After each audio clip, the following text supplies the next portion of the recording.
تنها راه برای رسیدن به یک جایگاه بهتر و موفقیت به عنوان یک گونه زیستی جایگزینی افراد شرور با هوش مصنوعی. شاید بپرسید چطوری؟ این گفته یکی از مدیران ارشد گوگل ایکس. اون معتقده هوش مصنوعی نمیخواد اکوسیستم ها رو نابود کنه. نمیخواد 1 میلیون نفر رو بکشه و حتی نمیخواد جایگزین انسان بشه. 15 سال آینده جهنم خواهد بود قبل اینکه به بهشت برسیم. نه از جنگ، نه از اقتصاد، بلکه از خود انسان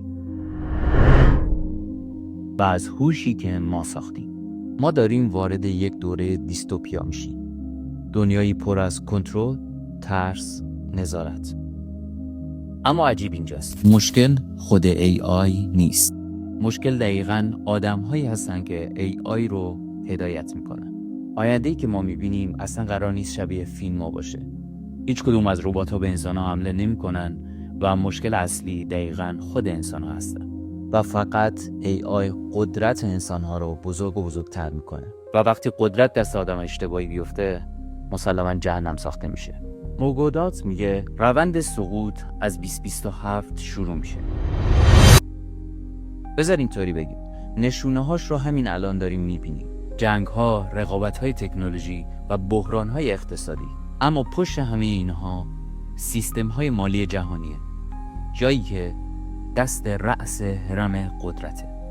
تو دنیای کنونی جنگ و بحران تصادفی نیست. جایی که قدرت هست، پول هست. و جایی که پول هست، نبرد برای کنترل هم هست. و این نبرد با AI 10 برابر میشه. اما این فقط نیمه تاریک ماجراست. پس طرف روشنش چی میشه؟ AI میتونه بهترین دنیایی رو که ما تصور میکنیم رو بسازه.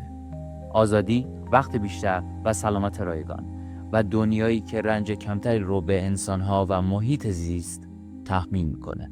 اما فقط یک چیزه که بین ما و دنیای رویاییمون فاصله میندازه و اون هم ذهنیت ماست. AI خوبه ولی ما ارزش و اخلاق درست رو برای به دست آوردن کنترلش نداریم. عصر AI یعنی عصر نظارت کامل. عصر الگوریتم هایی که تصمیمات رو هدایت میکنن. حتی ممکن انتخابات انتخاب کامل تو نباشن. و از همه تلختر شغل‌ها. خیلی تو دور و برمون هستن که فکر میکنن با اومدن AI شغلای جدیدی قرار شکل بگیره. ولی این یک دروغ بیش نیست و یک توهمه. این کارشناس بر این باوره که حدود 50% شغل‌ها قرار از بین برن و شغل‌های جدید هم خیلی محدودن. و اون شغل‌هایی که مربوط به ارتباطات انسانی هستش قراره سالم بمونن. و حالا سوال اصلی اینه: اگه همه کارها رو ماشین‌ها انجام بدن و اگه پول بی‌معنی بشه و اگه کار از زندگی‌ها حذف بشه، پس ما چی میشیم؟ و این نقطه‌ایه که باید برگردیم به خودمون، به اینکه انسان بودن یعنی چی. موگودات میگه نجات ما دست خودمونه. ولی اگه آدما کاری نکنن، دقیقاً بله، دقیقاً 15 سال سخت در راهه. ولی اگه ذهنیت درست ایجاد بشه چطور؟ AI میتونه ما رو به دنیایی ببره که حتی تصورش هم نمی کنیم. یعنی یوتوپیا در مقابل دیستوپیا. فقط اینجا یه سوال میمونه: 15 سال دیگه قرار ما کجا باشیم؟ قربانی تغییر یا کسی که بقیه رو کمک میکنه برای ساخت دنیایی بهتر؟ انتخاب همیشه با ما بوده و هنوزم هست.